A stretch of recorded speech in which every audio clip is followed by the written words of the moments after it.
Hello my lovely soul family, आपके लिए एक और रीडिंग लेके आई हूँ जिसका टॉपिक है आपके विषय में लोग बोल रहे हैं। तो आप कैसे हैं, जैसे भी हैं, आपके विषय में क्या बातें हो रही हैं, सब कुछ जानने की कोशिश करेंगे टैरो कार्ड के माध्यम से कि आखिर लोग आपके लिए बोल क्या रहे हैं। तो देखो, ये जनरल रीडिंग है, मेल फीमेल दोनों के लिए समान है।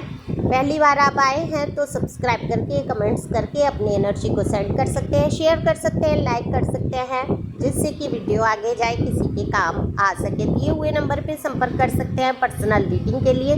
पर्सनल रीडिंग फ्री नहीं है, न्यू इंस्टा बनाया है, उसको भी फॉलो कर लो। वहाँ पर भी रीडिंग लाती हूँ, इसी से संबंधित टॉपिक एक से हो सकते हैं, लेकिन कहानी कथा अपने अपने एनर्जी की निकल सकती है। तो ओपन माइंड से सुनेंगे, ज़रूरी नहीं आपसे रेजोनेट हो जाए। तो चलते हैं रीडिंग पे। और देखो, अगर मैं बात करूँ आपकी एनर्जी की, तो आप फुल ऑफ एनर्जी में हमेशा से रहने की कोशिश करते आए हैं। आज भी आपकी एनर्जी फुल है। हो सकता है आपने सपने में कुछ ऐसा अच्छा देखा हो, ईश्वर का ध्यान दर्शन हुआ हो, तो ईश्वर की कृपा क्योंकि आपके ऊपर दिख रही है, इसलिए मैं आपके स्वप्न की बात कर रही हूँ। कुछ ऐसा मंदिर या किसी भगवान की मूर्ति या कोई ऐसे दर्शन आपको हुए हैं जिससे आपका मन खुश भी है और ये जानना भी चाहता है कि ये ऐसे सपने क्यों आए।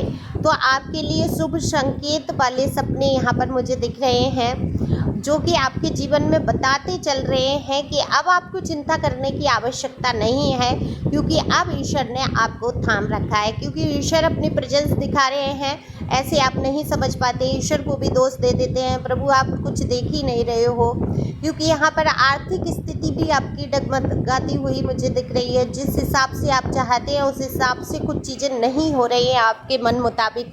रिश्तों में भी खटास आई है, आपकी जॉब या कहीं पर भी प्रॉब्लम तो आपकी लाइफ से जैसे कि चिपक के रह गई हैं, ख़त्म होने का नाम ही नहीं लेती हैं। लेकिन ईश्वर इसीलिए आपको स्वप्न के माध्यम से बताना चाहते हैं कि आपको धैर्य नहीं खोना है, शांति रखनी है, निश्चित तौर पे आपके जीवन में सब अच्छा होगा।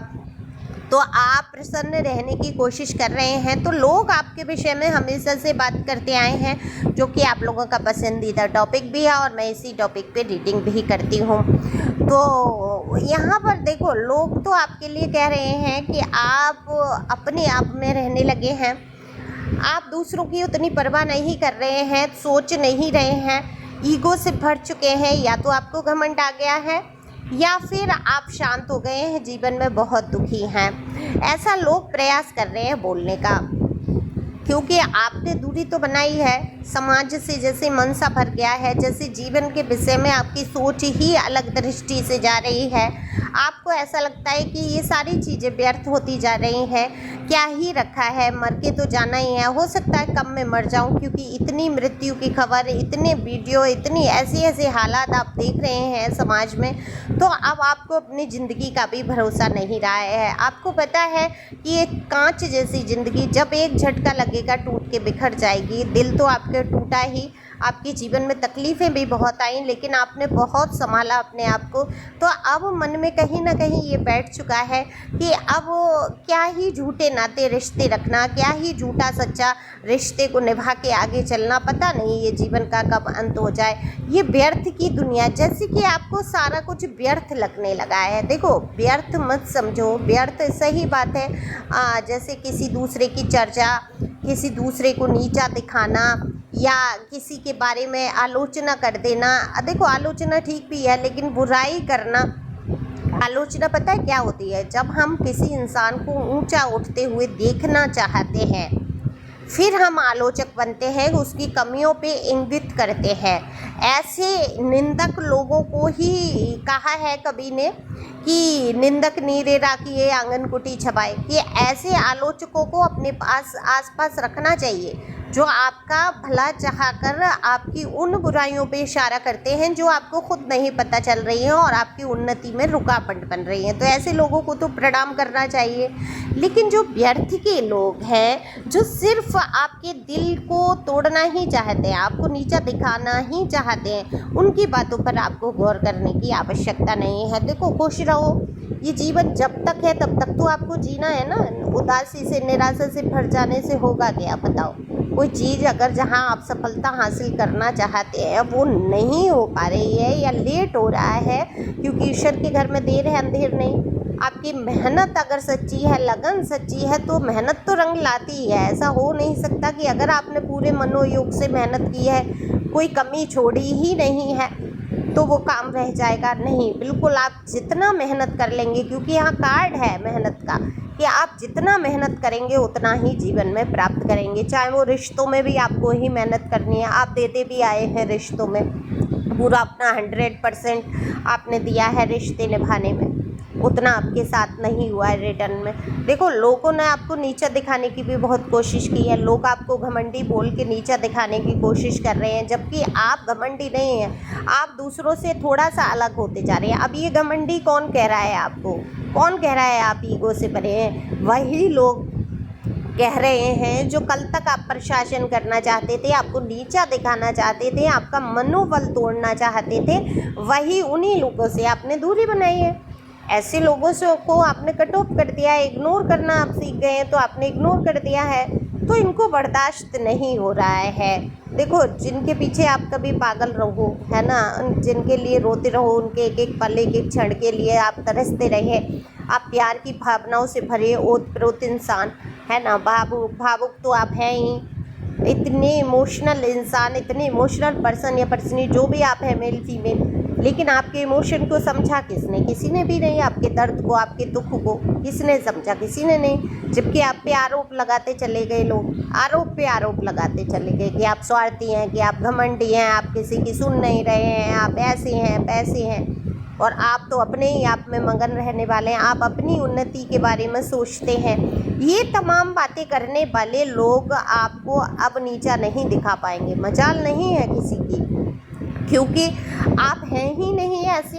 क्या आप ऐसे हैं कि आपने घमंड दिखाया हो, किसी को नीचा दिखाने की कोशिश की हो, उसके कंधे पे पैर रख के ऊपर चढ़ गए हो? ऐसा तो नहीं है। जबकि आपके कंधों का ज़रूर उपयोग हुआ है, आपके कंधों पे ज़रूर पैर रखा गया है और आपको नीचा भी दिखाने की कोशिश की गई है। अब आप जब अपने मन में ये ठान लेते हैं कि क्या ही नीचा, क्या ही ऊंचा, इनके कह देने भर से ना तो मेरा चरित्र गंदा हो जाएगा, ना मेरी इमेज गिर जाएगी, ना मैं ख़राब हो जाऊंगा, ना मैं ईगो से भर जाऊंगा, इनके कहने से क्या ही फ़र्क पड़ता है। ये वही 4 लोग हैं जिन्होंने आपका कभी जीना हराम कर दिया था। अब वो अपना, मैं तो हमेशा कहती हूँ, देखो 2 ही बातें हो सकती हैं लोग आपको अगर बुरा कह रहे हैं। एक तो या तो आप उनको पसंद ही नहीं है किसी भी तरीके से, दूसरा वो आपकी तरह बनना चाहते हैं लेकिन बन नहीं पा रहे हैं, कोशिशें 1000 कर ली हैं लेकिन आपके जैसे गुण उत्पन्न नहीं उनमें हो रहे हैं, तो आपके हर गुण में, हर अच्छाई में एक बुराई ढूंढ लेते हैं। अब देखो, ऐसा तो कोई भी इंसान नहीं है जिसके अंदर कोई बुराई ना हो। अब मैं अपनी ही बुराई ले लेती हूँ, अगर मैं अपनी बुराई देखूँ तो मैं बहुत स्पष्ट बोलती हूँ, तो सच सुनना मुश्किल हो जाता सामने वाले को।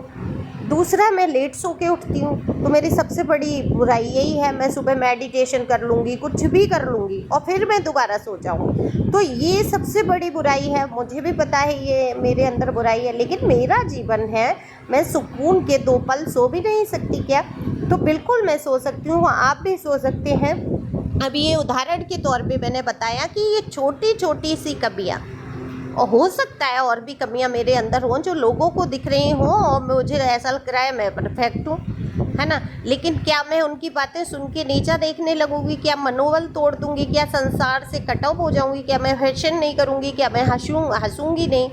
मैं सब कुछ करूंगी, मैं अपने जीवन को बिल्कुल एंजॉय करके जीऊँगी। ऐसे ही आपको जीना है, कट ऑफ मत करो। मरना सबको, ये मेरे भी दिमाग में आता है कि मर के तो जाना है, लेकिन मर के जाना है, जब तक जिंदगी है तब तक तो जीना है। तो अब मजाल नहीं है किसी की कि आपको कोई नीचा दिखा सके उल्टी सीधी आपके विषय में बात करके, और आप पर प्रभाव पड़ने वाला नहीं है, क्योंकि आपने बहुत ही बड़ा मूल मंत्र ले रखा है कि इग्नोराय नमो नमः। ये मंत्र जो है जीवन में इतना सुपर हिट होता है कि कमाल की सुंदर नींद आती है। इग्नोर करो, कोई क्या कह रहा है क्या नहीं कह रहा है, सुकून से अपना जो तुम्हें करना है वो करो, किसी से बहस में पड़ना नहीं है। बहस करने से ही मामले ख़राब हो जाते हैं। फिर आप किसी से बहस करेंगे, वो आपकी बात नहीं समझेगा, वो अपने दिमाग से समझेगा, उसके पास तुच्छ बुद्धि होगी, तुच्छता से समझेगा। आप उच्च स्तर की बुद्धि लेके चलेंगे तो उच्च स्तर की बुद्धि से आप बात करेंगे, तो बुद्धि में भी फ़र्क होगा, स्टेटस का फ़र्क होगा, तो बुद्धि दिमाग में भी फ़र्क होगा। हर इंसान की तरह नहीं जी सकता है ना। एक दूसरे की तरह हम कैसे जी सकते हैं? बस हम खुश रह सकते हैं, कोशिश कर सकते हैं कि दूसरे की बातें हमें प्रभावित ना करें। तो यहाँ पर आपको कोई नीचा नहीं दिखा सकता, क्योंकि आपके प्रशंसकों की भी कमी नहीं है। बुराई करने वाले, कहने वाले 4 लोग हैं, लेकिन कुछ लोग कह रहे हैं कि आप तो बहुत बहादुर हैं, आपने जीवन की जंग जैसे कि जीत ली है और आप इस जंग को जीतते हुए आगे बढ़ रहे हैं। तो भाई इस तरह की भी आपके लिए बात होती है। तो खुश रहो, मस्त रहो, आगे बढ़ते रहो। Thank you for watching my channel. Thank you angel, thank you God, thank you प्यारे व्यूवर्स। देखो, टैरो कभी फ्री नहीं होता, तो जब भी आप रीडिंग कराने की सोचें तो DP पे देख सकते हैं। Okay, thank you.